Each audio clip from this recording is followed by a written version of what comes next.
Welcome to Efiwe, excellence without stress. Hi guys, we're back again on this our journey of excelling without stress, and today our topic is motion. So a body in motion. A body is said to be in motion if it changes its position with respect to its immediate surrounding. A body maybe was initially at point A and then goes to point B. That body is said to be in what? In motion. Then we say a body at rest. A body is said to be at rest if it does not change its position with respect to its immediate surrounding. That is a body at rest. For example, someone that is sleeping is at rest. Mechanics. What is mechanics? Mechanics is a branch of physics which deals with the effects of forces on all objects. Newton said that an object will remain in a state of rest or in continuous motion until an external force is acted upon. Don't worry, we're still going to do that when we get to the laws of motion. So mechanics is divided into two, which are dynamics and statics. Dynamic, the branch of physics which deals with the motion of bodies and the forces causing it. That's dynamic. It deals with the motion of bodies and also the forces causing the motion, because we know that force causes motion. It is further classified into kinematics and kinetics. Kinematics is the branch which deals with the motion of the body without considering the force. Kinematic is the branch which deals with the motion of the body without considering the force causing it. This is a branch of physics we would emphasize on later today. And what is kinetic? Kinetic is a branch which deals with motion of bodies considering causes of their motion. That is putting an importance on the force causing the motion. And that is the difference between kinematics and kinetics. Then the other form of friction is static friction. So this is a branch of physics which deals with objects at rest under the action of force, which is with objects at rest under the action of force. So these are the basic definitions we need to know. Types of motion. We have linear motion. In linear motion, the particles move from one point to another in either a straight line or curved path. That is the linear motion. The linear motion, depending on the path of motion, is divided into either we call it the rectilinear motion. That's the part of the motion in a straight line. That is, the part of the motion is a straight line. And we have the curvilinear. The part of the motion is curved. The part of the motion is curved. Then we have the rotary motion. Rotary motion is the motion that occurs when a body rotates at its own axis. Then these are examples of such motion. The motion of the earth about its own axis around the sun. You know that the earth rotates about the sun. So the motion of the earth about its own axis around the sun is an example of rotary motion. Also, while driving a car, the motion of wheels and the steering wheels about its own axis is another example of rotary motion. Then we have oscillatory motion. Oscillatory motion is the motion of the body about its main position. So oscillatory motion is like a to and fro motion. It will have a starting point and it will go forward and backward. So that is oscillatory motion. Oscillatory motion is the motion of the body about its main position. A few examples of oscillatory motions are: one, when a child on a swing is pushed, the swing moves to and fro about its main position. The swing will have a starting point, it will go to the front, get to the starting point, go to the back again and return. That is how the oscillatory motion works, to and fro. It will leave the main position, go to the front, come back to the main position and go to the back. And also the pendulum of a clock also exhibits oscillatory motion as it moves to and fro about its main position.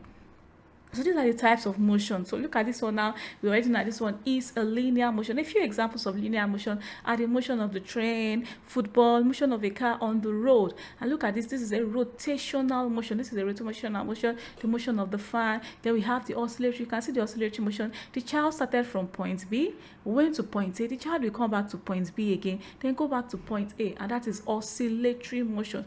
To and fro motion. To and fro motion. Uniform and non-uniform motion. Uniform motion in a straight line. If a body travels in a straight line and covers an equal amount of distance in an equal interval of time, it is said to have uniform motion. For example, the person is covering 2 meters every 1 second. So 2 meters, 1 second, 4 meters, 2 seconds, 6 meters 3 seconds. So that kind of motion is called a uniform motion. It is called a uniform motion. If a body travels in a straight line and covers an equal amount of time, an equal amount of distance in an equal interval of time, it is said to have uniform motion. In simple words, a body is said to have uniform acceleration if the rate of change of velocity remains constant. The rate of change of its velocity remains constant. So if a body change in velocity is remaining constant, such a body is said to have uniform acceleration. We know that acceleration is the rate of change of velocity with time. So if that change is constant, we say that that such person has what? Uniform acceleration. It is changing at an equal interval of time. When velocity was 4 meters per second, the time was 2. When it was 8 meters per second, the time was 4. When it was so equal, that is what it's just trying to say. So that is uniform. Example, if a car travels at a speed of 60 km per hour, it will cover 1 kilometer in 1 minute.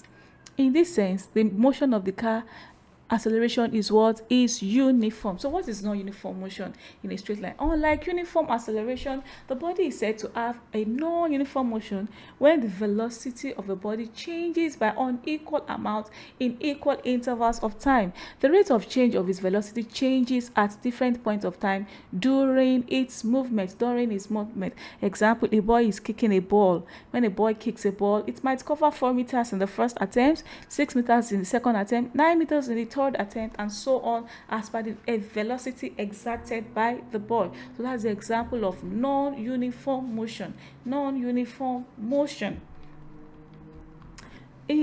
So these are the important concepts we need to learn in motion: the speed, distance, velocity, displacement, and acceleration. So what is speed? Speed is defined as the rate of change of position of an object in any direction. The rate, anytime you hear rate, just know that there is a consideration of time. So he said speed is defined as the rate of change of position of an object in any direction, and speed is measured as the ratio of distance to the time in which the distance was covered.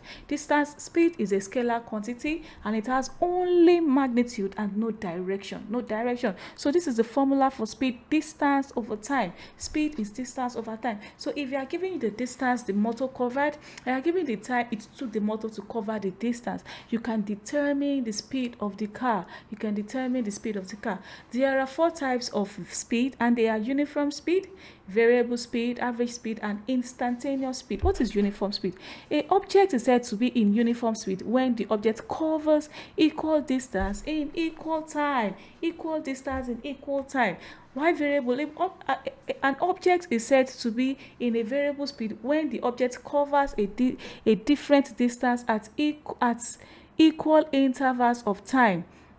It covers what? Different distance at equal intervals of time. Then what is average speed? Average speed is defined as a uniform speed in which is given by the ratio of the total distance traveled by an object to the total time taken by the object.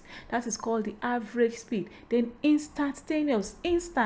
When an object is moving with variable speed, then the speed of that object is at any instant of time and is known as instantaneous speed. So a body that is traveling that has variable speed can also be said to be traveling with an instantaneous speed. When an object is moving with variable speed, then the speed of that object at any instant of time is known as instantaneous speed. Instantaneous speed. And that is that about speed. We've talked about the uniform speed, the variable speed, the average speed, and the instantaneous speed. Let's just quickly check something so we understand what we are saying from our board. I'm sorry, I was not going here yet.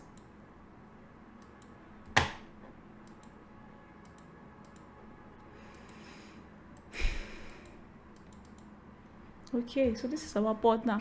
So when we're talking about uniform is just equal distribution. When we talk about uniform, we're talking about equal distribution. Let's just quickly check that. For example, now this is a graph, and the graph has distance here, and we have time here. You know, velocity is what? Speed is what? Velocity, and speed is distance over time. Speed is distance over time. So for example, I look at it now. This is the movement of the body.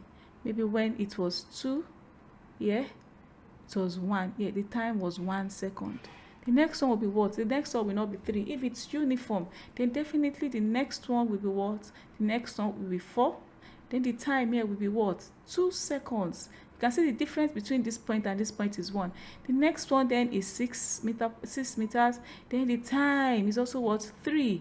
So equal time, equal distance covered. And that is what we meant by what? By uniform. That's what we mean when we say uniform. That's what we mean by when we said uniform. When we talk about uniform speed, an object is said to be in uniform speed when the object covers equal distance in equal time. As you can see from our distance, it was covering what? 2 meters in every second. 2 meters every second, and that was why it was called a uniform speed. A uniform speed. So let's go to distance and displacement. Distance and displacement. Distance is just the length of the actual path covered by an object irrespective of its direction of motion, while displacement is the shortest distance. Displacement is the shortest distance between the initial and final position of an object in a given direction. Between the initial and final position of an object in a given direction. That is what distance is. That is what displacement is. While distance is a scalar quantity, distance is a scalar quantity, displacement is a vector quantity.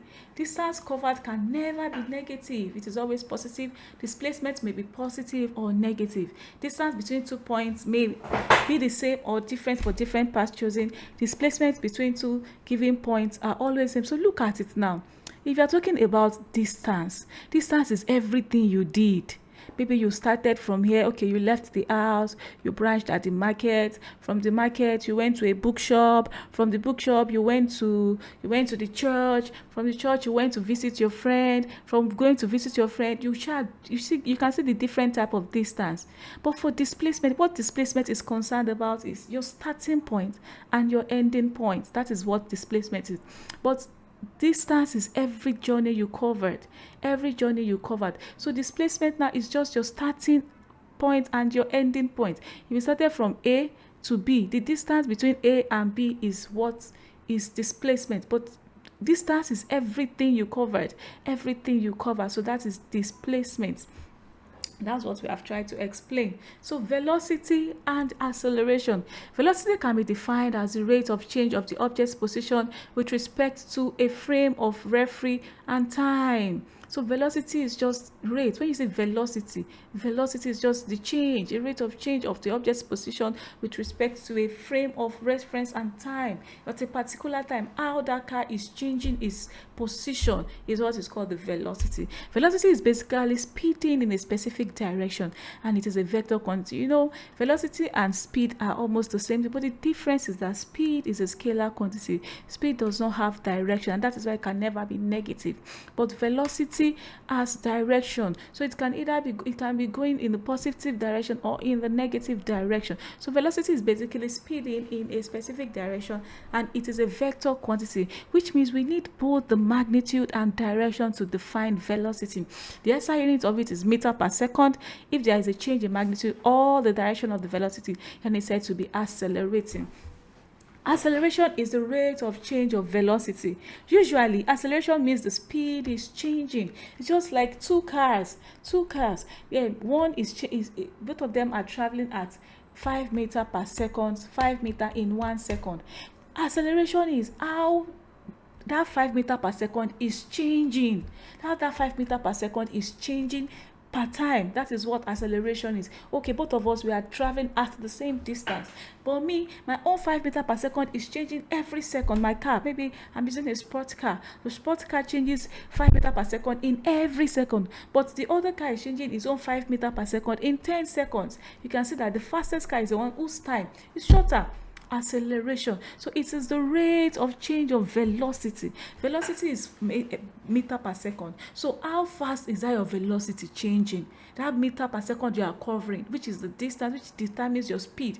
How fast is it now changing? Tells us what? Our acceleration. So acceleration is the rate of change of velocity. Usually acceleration means the speed is changing, but not always. When an object moves in a circular path at a constant speed, it is still accelerating because the direction of its velocity is changing. So what are the differences between speed and velocity? We've already said that. We know that one is basically a scalar quantity, the other is a vector quantity. Speed is what? Rate of change of distance, that is distance over time, while velocity is what? Displacement. We have to use displacement because displacement is distance with a direction. Distance with a direction. So speed is just like the magnitude of velocity, just the magnitude, that is just the size without the direction. So speed can never be negative, but velocity can be negative, zero, or positive. Speed is velocity without direction. Velocity is directed speed. Speed may or may not be equal to velocity. A body may possess different velocity but the same speed. They may possess different velocities but the same speed, and that's the difference between them. We can see this thing here. Look at this bird in our initial position and its final position. So this acceleration is change in velocity. How fast is velocity is changing divided by the what? Change in time. That's how we have change. Let's go to our board and write all the equations we have. Let's go to our board and write the equations we have. You know that we've already talked about, we said speed. We've spoken about our speed.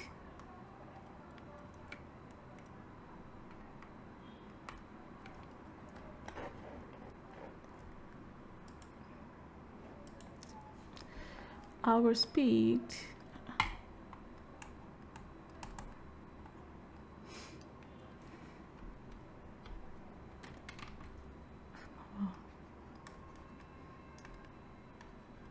okay. So our speed, we've said a lot of things. We talked about the speed, right? We said speed is equals to distance over time. Speed is distance over time. Speed is distance over time. Then velocity is what? Displacement divided by time. That is, it is a vector quantity. Displacement divided by time. Then we have our acceleration. Acceleration is now what? The change of velocity. The change of velocity, which is now velocity divided by what? Divided by time. Velocity divided by time. So we can have uniform acceleration too. Now that's going to be like change in velocity, Abby, with time. So when the change is uniform, the change is uniform, we can call it a uniform acceleration. If we are talking about the one for velocity, you know, velocity zone will be displacement related with what? Time. Also, when the change is constant, it's the same distance, at the same time, the same distance covered in the same time. That's what is called what? Uniform what? Velocity, and so on and so forth. So let's have some equations of motion. Equations of motion. These equations can be used to solve any question on uniformly accelerated or retarding motions. So any equation, any question you have, you can use these equations to solve them. And I've simplified it in the simplest way ever. So this is the first equation of motion. Recall, how do we derive this first equation of motion? Let's go to our board to derive the first equation of motion. First equation of motion. So we have three equations of motion. We have three.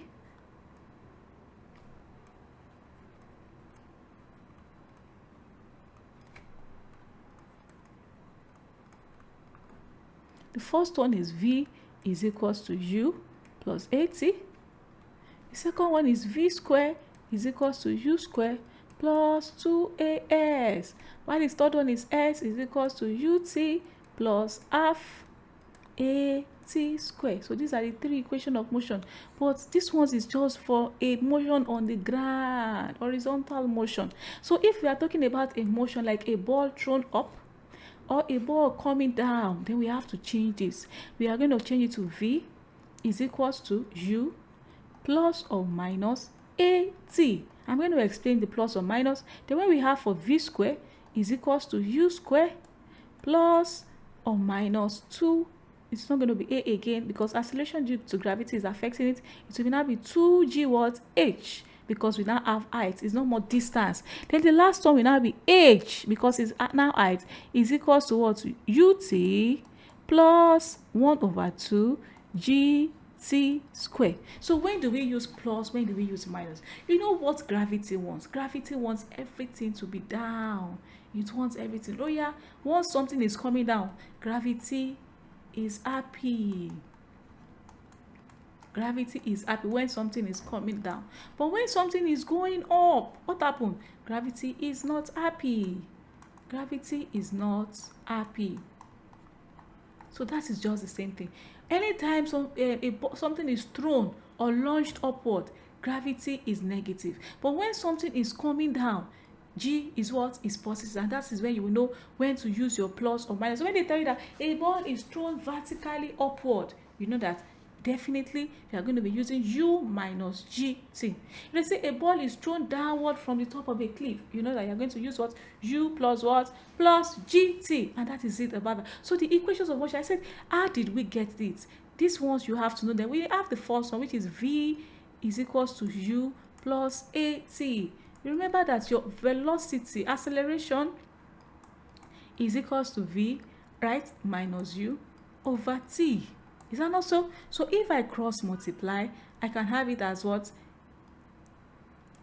AT, right, is equals to V minus U. So I can bring my V to this side, right? Or I will just say V is equals to what? U plus AT. That is, I brought the U to this side, which is going to become positive, then plus 80. And we have this. That was how we derived our first equation of motion. That's how we call the first equation. Look at it from here. First equation of motion. Don't forget from acceleration. And that was what we did, which was A is equals to V minus U over T, and I've explained that and we got it, and this is the first equation of motion. So anytime you have a question relating to uniform acceleration or uniform anything, what do? You check your parameters and check the right equation to use. So let's go to the second equation of motion. How do we start it? So don't forget that the area of a trapezium is 1 over 2 multiplied by the sum of parallel sizes times the height. Let me just draw a trapezium on the board. If this is a trapezium, if this is our trapezium,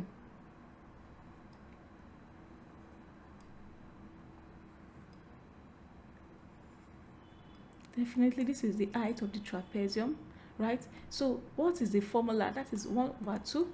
If this is A, if this is B, right? If this is C, this is C, if this is D. So that's 1 over 2 times AB, right? Plus CD, then multiplied by what? H. This is it. This is the formula for a trapezium. That's the formula for a trapezium. So that was what we are trying to say there, that okay, this is the formula for a trapezium. So you have half. So sum of parallel sides, which is what?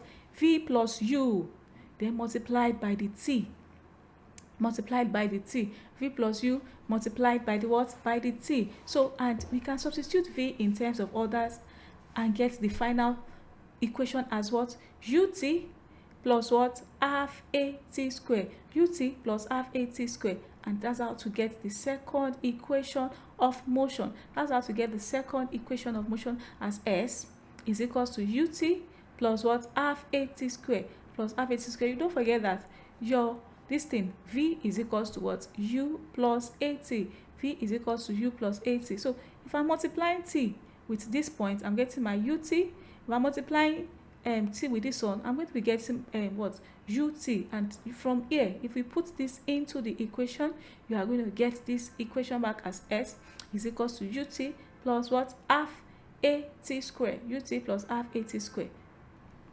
So let's continue. Then the third equation of motion. The third equation of motion is done by what? By multiplying this, by factorizing this out. That is, you multiply this, U plus AT multiplied by U plus AT. v is equals to u plus 80, v is equals to u plus 80, and when you factorize them out and put this second equation into it, you're going to get that v square is equals to u square plus 2as. You're going to get that v square is equals to u square plus 2. So these are the basic equations. These are the questions, the equation of motion questions. The equation of motion. Don't forget what I told you. If a body is going upward, yeah, this thing is so important. At the upper part, at the uppermost part, u is greater than 0. If a body is starting from the ground, the initial velocity is always greater than 0. If a body is going upward, the initial velocity is greater than 0, but the final velocity is 0. The final velocity is 0. But when a body is coming downwards, the initial velocity is 0, while the final velocity is greater than what? Is greater than 0. Don't forget that, and that is out about that. If a body is going forward, the initial, that is from the ground floor, will be what? Greater than 0. But the final velocity will be what? Will be 0. And if it's coming down, the initial velocity will be what? 0, while the final velocity will be greater than 0. So now this is a velocity time graph. A velocity time graph. I'm going to try to solve the question.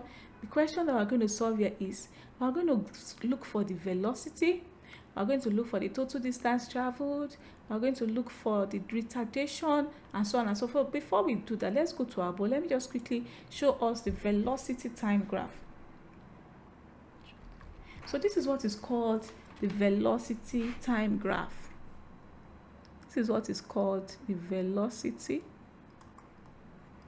to time graph. It means this is a graph. We're going to have the x-axis, the y-axis. We're going to have the y-axis. Velocity, since you called the velocity first, the velocity will be here, then time will be here, right? So now we have different things. This place is called the constant acceleration. Constant acceleration. This part is called the constant velocity. And this part is called the constant retardation. So we have 3 points on the graph. So if I say, for example, I said a body starts from rest.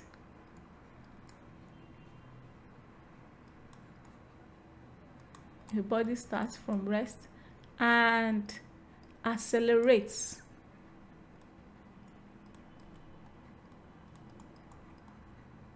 uniformly to a velocity of 30 meters per second in 2 seconds. It maintains this speed for the next 10 seconds before coming to rest in 5 seconds. So look at that. Let me try to draw this journey of this car. We're going to have it like this. This part is the velocity, and we have this part as the what? As the time, right? So a body starts from rest. Whenever you say a body starts from rest, the first thing we register is 0. Then accelerate. As I've said, this place is what is called acceleration. So you have to draw it like this. That's the point of uniform acceleration. To a velocity. So it means there must be a velocity of what? 30 meters per second. For how many seconds? In 2. There must be a time in 2 seconds. And I said it maintains. That is okay. It was running. It was accelerating. Acceleration is increasing its speed per time. Then at this point, now when it got to 30 meters per second, the car was no more running. It maintained it for the next what? For the next 10 seconds. For the next 10 seconds. And that was what? So it means 10 plus 2 will be what? 12 seconds. Then afterwards, it retarded. That is, it started slowing down until it came to rest. And in what? in 5 seconds. So this place will be what? 5 plus 2 will now be what? 17 seconds. That is the journey of this person. Acceleration, constant velocity, and retardation. We can get our acceleration here. This is the point of acceleration only. At this point of constant velocity, acceleration is 0.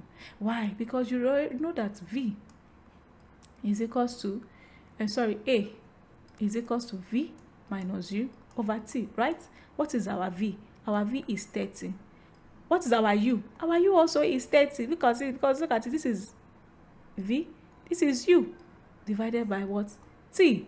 Okay, the T will be like 10 seconds. So 0 over what? 10. And that is 0. So when a body is moving with constant velocity, acceleration is 0. So this is a point of velocity. This is a point. It means the body is not accelerating, it's not fast, it's not increasing its speed. That's what it just actually means. So this is the point of constant velocity, and this is a point of retardation. So once you can do this, you should be able to represent any question just as far as you know, no matter the amount of change in the direction. Know that this is constant acceleration, constant velocity, and retardation. So let's look at what we have on our this thing. So now we want to look for the total distance traveled for this journey. It's so simple, right? Look at it now. We have A, B, C, D, and yeah, we can use that to get our total distance traveled. But this is a triangle. I'm going to use half base times height. This is a rectangle, length times breadth. This is, although we can use trapezium too, because this is a trapezium there, but still we can also use this part. We can use a trapezium, or we can divide it into 2 and call this a triangle and call this a rectangle, and D is another triangle. Then we can get the total distance traveled. We can also get the acceleration at this point, because you know that acceleration is the velocity attained minus the initial velocity over 10. So let's do that. Let's draw it on our board and solve the question.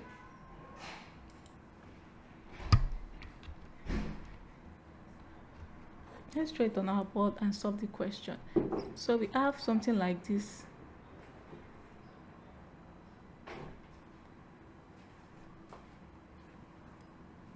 We have something like this.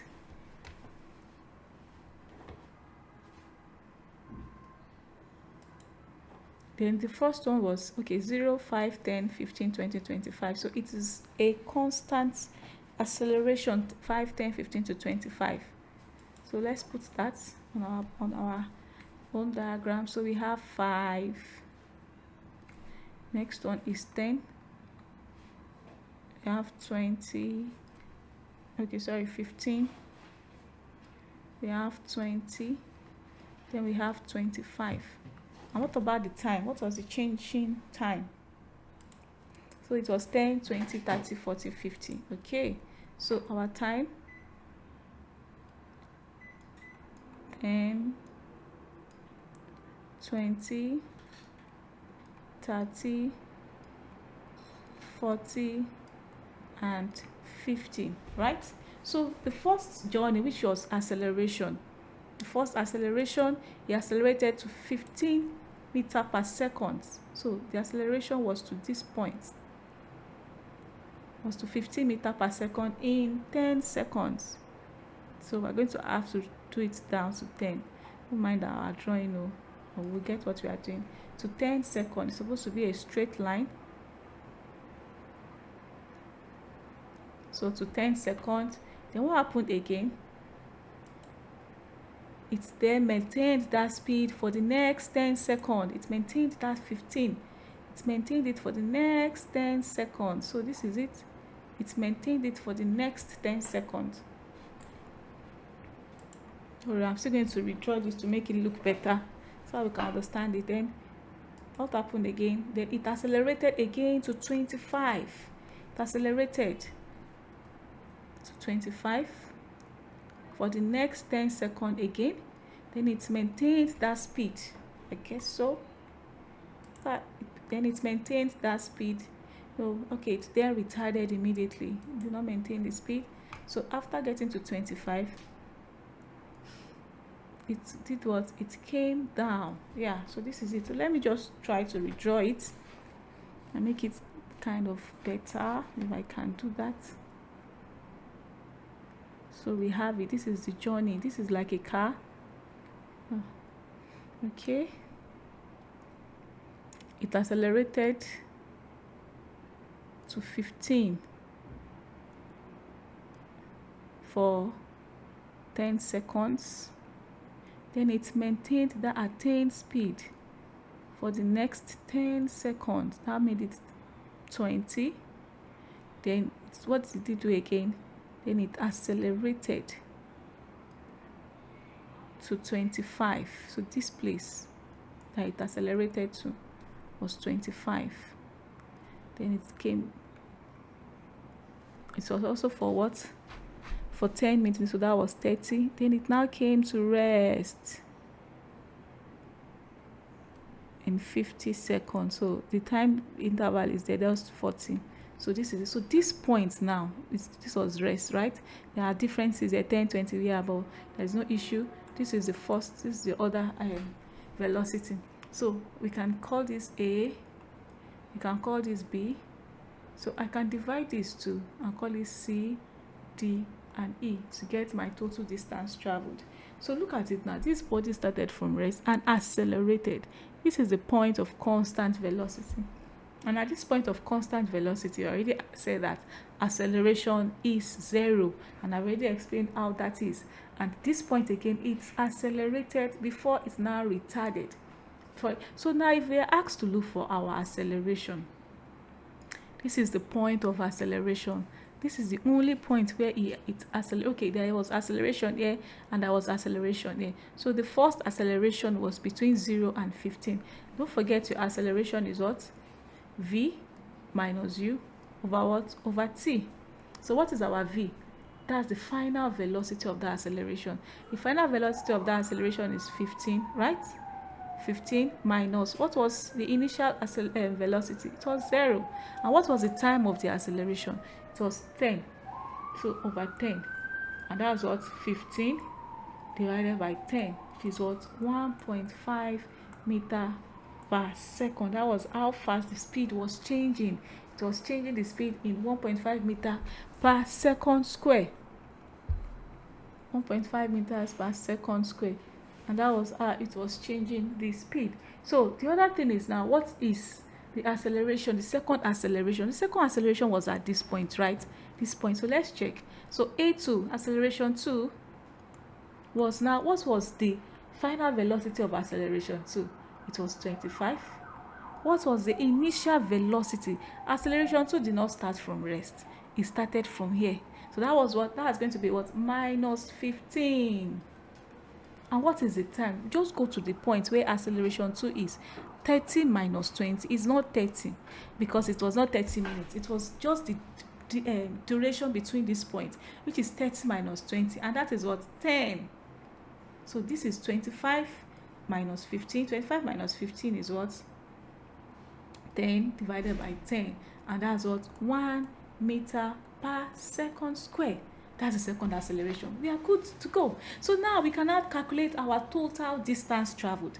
As I said earlier, to get your total distance traveled, just check the shape. This is A. A is a triangle, right? So A is a triangle. We're going to write half base times height. That's the formula for a triangle, right? So my A will be 1 over 2. What is the base of A? The base of A is 10. What is the height? Where did A get to? A got to 15, and that's equals to what? Times 15, right? Then over 1, that's 150 divided by 2. So A is 75. We are trying to get the total distance. The total distance is the addition of the total of everything. Then if you want to now get the average distance, is the total distance divided by total time. So same way we'll go to B.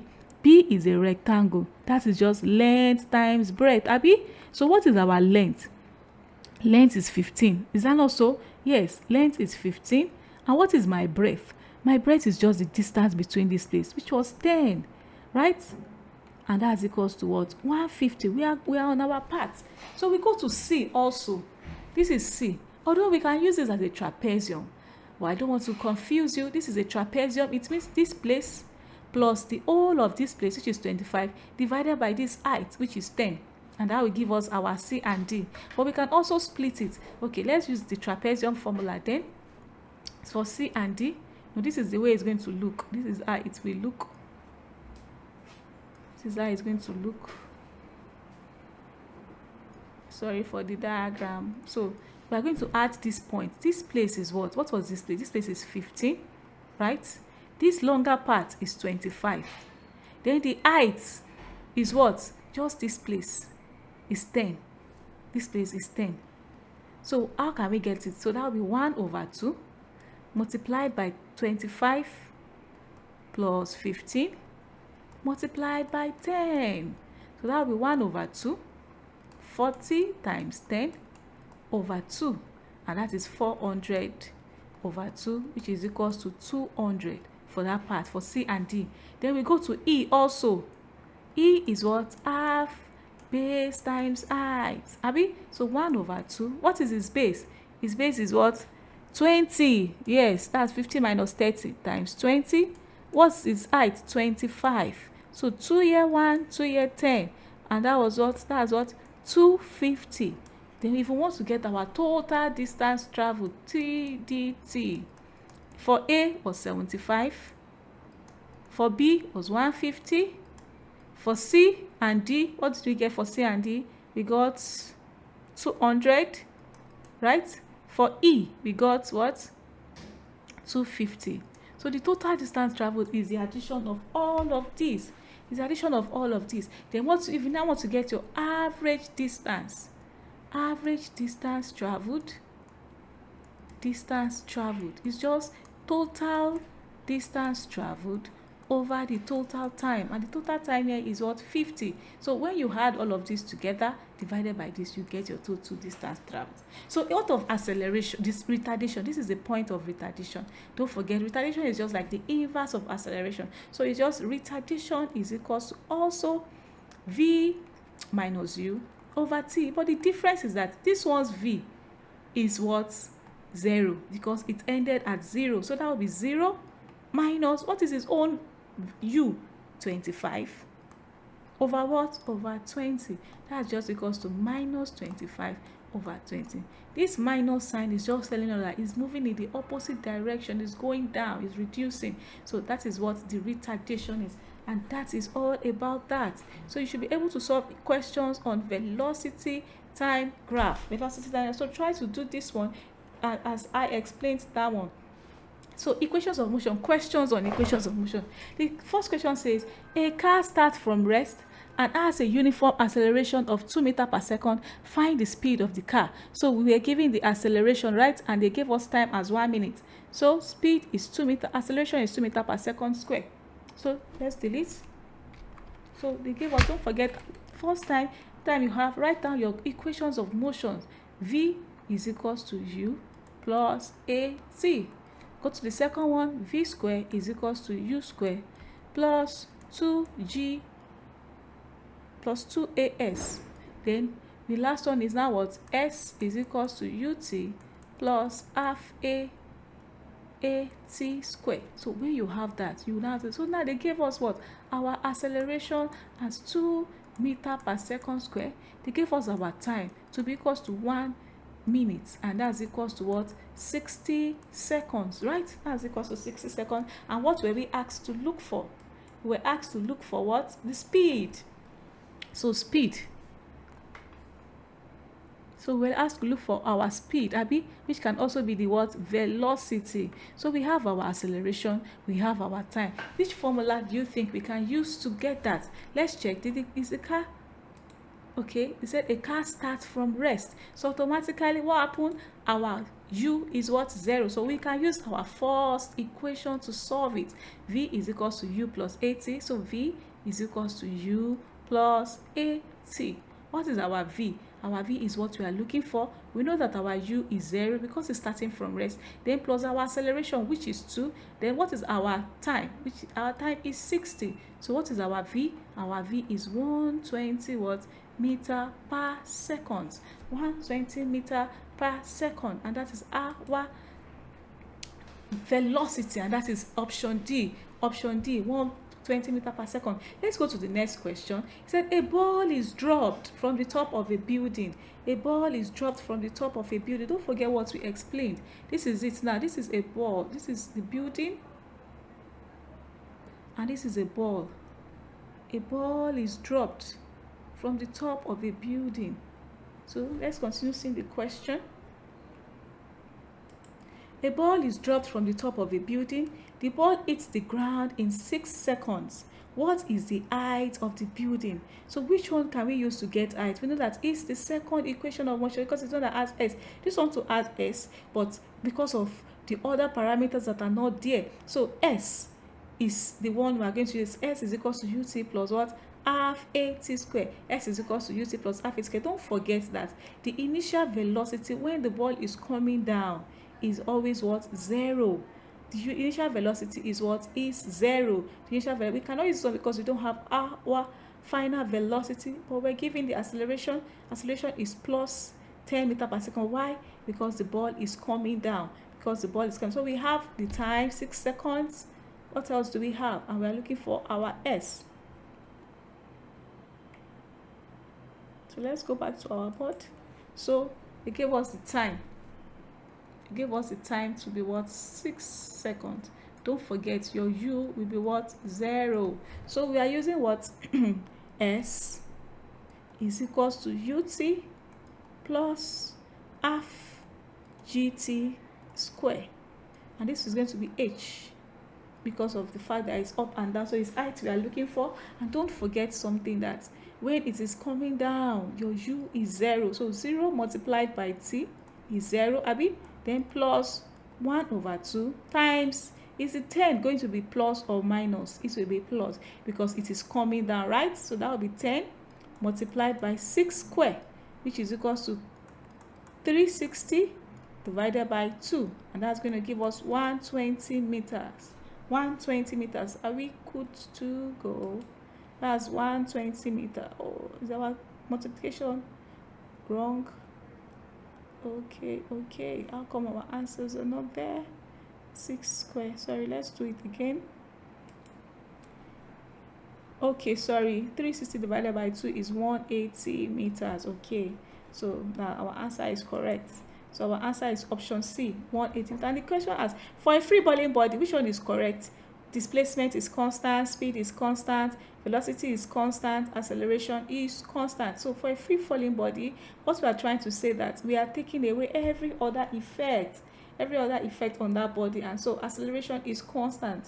So the acceleration affecting one body will be the same affecting another body. So that is what they meant. That's what it means. So now we are going to projectile motion. Projectile motion.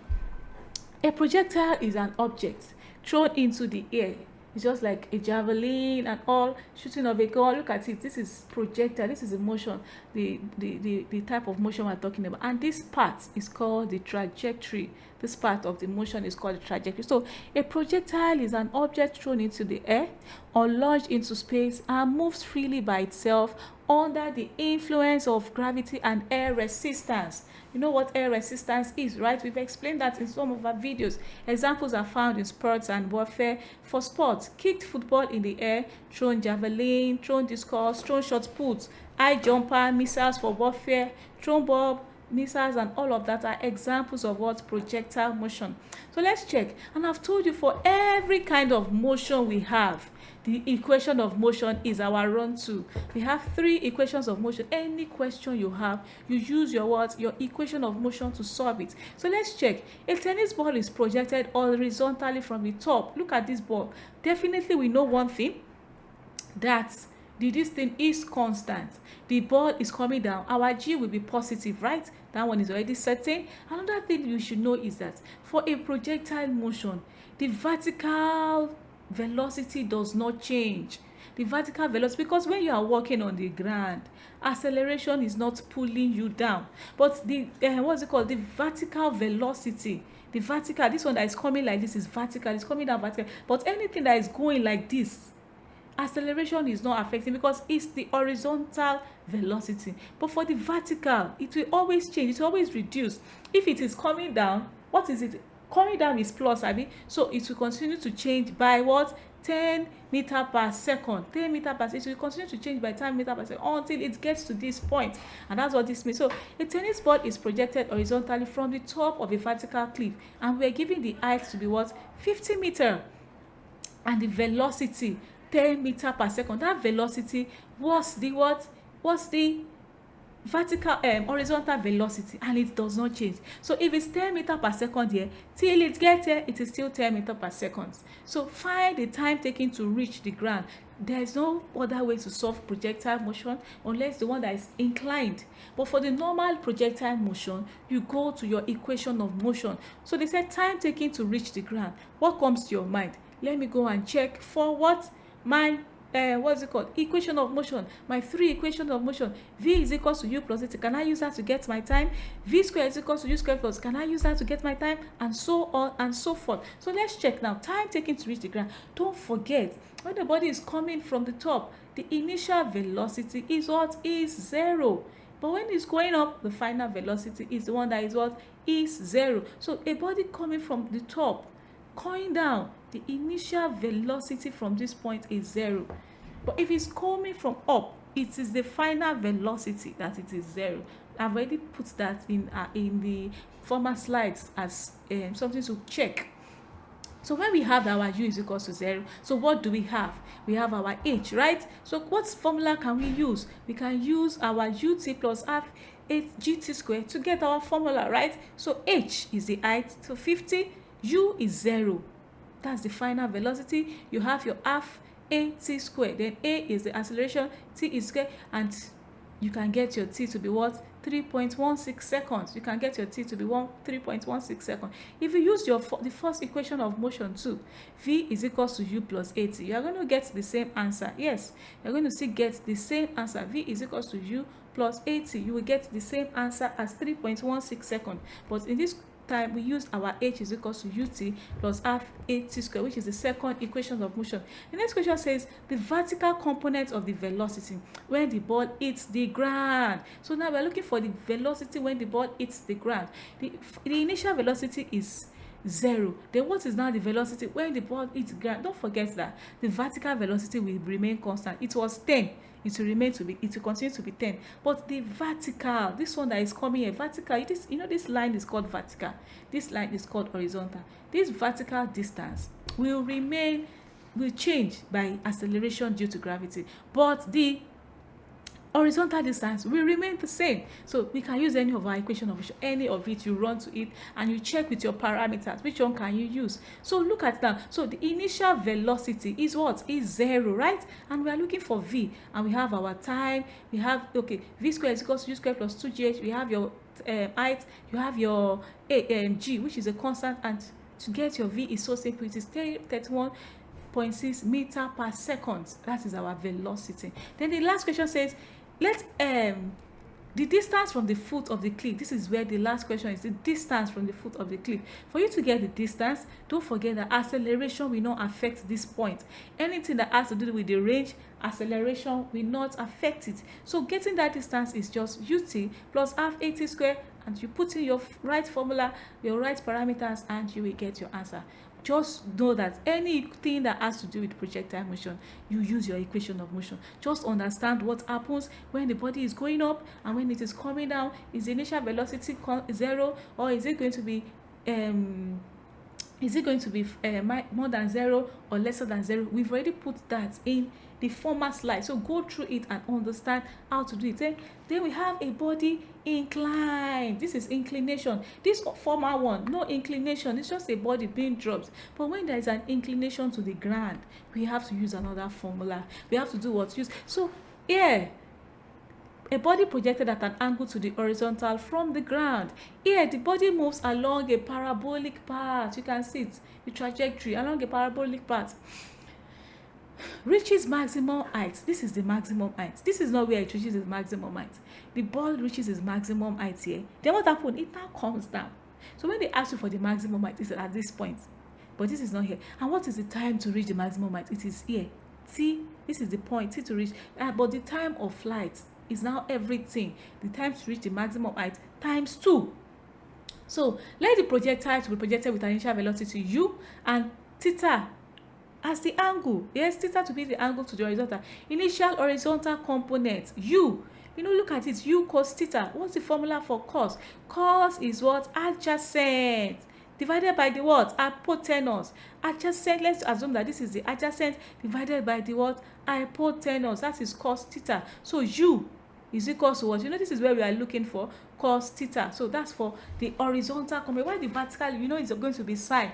Cos and sine are siblings. So when horizontal is u cos theta, vertical is what? U sine theta. The horizontal component of the velocity remains constant. This horizontal, nothing affects it. G does not pull it because it's like on the ground. But the vertical continues to be affected by what? By G.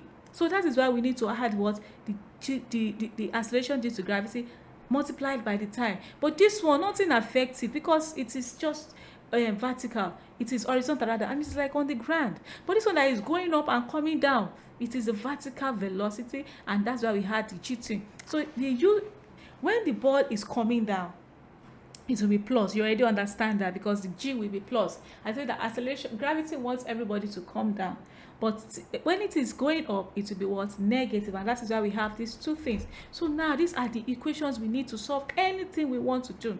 The time of flight. The time of flight is defined as the time of flight of a projectile and the time required for it to return to the same level. That was what I was trying to say. For it to start from here to reach the maximum height and to go back to the ground is called the time of flight. And this is the formula. The time of flight is, this one is just the time to reach the maximum height. See, that is the time to get to this point. The time to get to this point is called t, small t. But the time to get to everything, the total time of flight is capital T. So time to reach the maximum height is u sine theta over g. So what about the total? You know, it's now it's just like an echo, forward and backward. It got to the maximum height. Then what did it do? It came down. That's why we have it as 2u sine theta over g. 2u sine theta over g, and we are good. Then the maximum height, and we know where the maximum height is, right? This is the point of maximum height. Point of maximum. What's the formula for the maximum height? The formula for the maximum height is u square sine square theta over 2g. U square sine square theta over 2g. Then the range is like the floor. So the range is defined as the horizontal distance. This is the part, this is the range. Horizontal distance not affected by gravity, or from the point of the projection to the point where the projectile hits the projectile plane again. And this is the formula. R is equal to u square sine 2 theta over g. Then the horizontal range is maximum for theta is equal to 45 degrees. Why? 2 theta is 2. If theta is 45, then 2 theta will be 90. Sine 90 is 1. So at that point, the horizontal range is maximum because it's now be R is equal to u square over g. Because sine 2 theta, theta is 45. It will be 2 times 45, 90. Then 90, sine 90 is 1. Then you have R is equal to u square over g. And that is the point where the range is maximum. You can see questions like that. So let's see our example, which is very simple. A projectile is fired with a velocity of 100 meters per second at an angle of 30 degrees with the horizontal. Calculate the total time of flight. We already have our formula. 2 times 100 times 0.5 over 10. You get it? The maximum height attained, you put in the parameters, your u. They told you that the initial velocity of 100, angle was 30, and g, you know g is a constant 10, and we got that. Then your range 30. If it was a maximum range, you know that this place will be what? Just u square over g, but this is not 45 degrees. So you solve it, and here we have our answers. This is the assignment. You solve this question and you do all that you need to do. Thank you. See you in the next class.